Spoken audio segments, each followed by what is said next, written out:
محمد صلی اللہ علیہ وسلم فرماتے ہیں، لکھا ہے مشکات المصابی میں جلد نمبر 3 حدیث نمبر 5737 کہ اللہ سبحانہ و تعالیٰ نے اس زمین پر 1,24,000 پیغمبر بھیجے،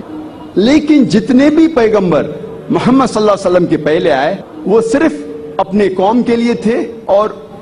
ان کا سارا پیغام مکمل طور پہ ایک محدود وقت کے لیے تھا۔